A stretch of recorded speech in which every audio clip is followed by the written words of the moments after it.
The Labour Party says it's time New Zealand took a breather on immigration as it unveiled its plans to slash migrant numbers by up to 30,000 a year. It wants to crack down on migrants entering New Zealand to do low-skilled jobs and those who are working while studying low-level education courses. The leader, Andrew Little, says since 2013 immigration has been more than 4 times what was forecast.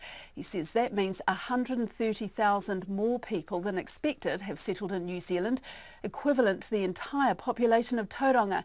Here's our political editor, Jane Patterson. Andrew Little says the immigration debate is not about ethnicity or race and that people arriving from different countries bring a richness to New Zealand culture.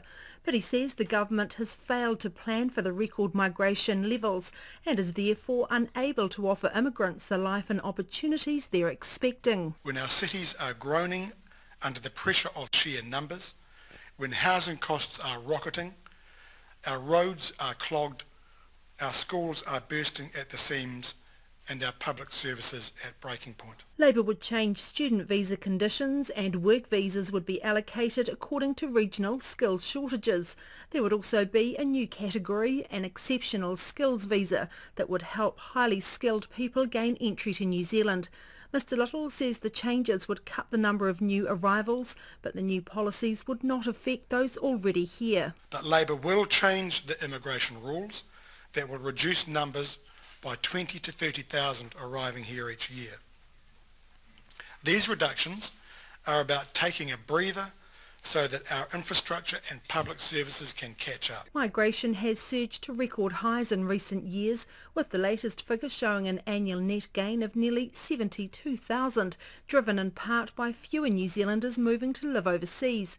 The Prime Minister Bill English says a reduction of up to 30,000 could have a real impact on economic growth. The policy you've seen today reflects a view among the opposition parties that the best way to deal with these challenges is to shut down the growth. So choke the international education industry, deprive the construction industry of the skills that it needs, don't worry about the impact on everything else because they think New Zealand isn't up to it. Well, we simply disagree with that. However, Andrew Little says government policy has created a backdoor to residency via low-level study and low-skill work. A Labour government would limit the ability of those on student visas to work unless they're studying at bachelor level or higher. Mr Little says Labour would also stop issuing student visas for courses below bachelor level unless assessed by government education agencies as being of high value. Low-value courses have become a backdoor to immigration. A third of international students on low-level courses plan to stay here. That's twice the level in other countries. Labour will close the door on these routes to residency. We'll eliminate low-value courses that exploit foreign students and devalue our export education sector. In Auckland today at the CHT St John Rest Home in Epsom, the ACT leader David Seymour said the challenge for any party wanting to slash immigration was working out exactly who would be cut.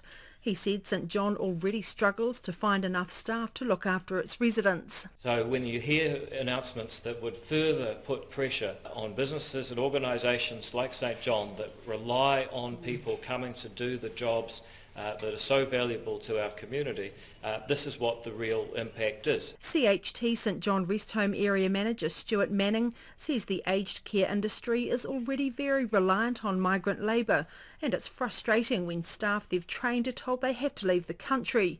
He says incoming changes to the high-skilled migrant category already made by the government, where people will now have to earn a minimum of $50,000 a year, will make things even worse. The situation is only going to get worse as the new policy changes that are proposed through the Immigration Department come into play, which will only be compounded by the increase in number of residential facilities and beds required over the next 5 years, which is estimated to be somewhere in the region of 20%. Labour's policy also includes a new Kiwi Build visa targeted at building tradespeople.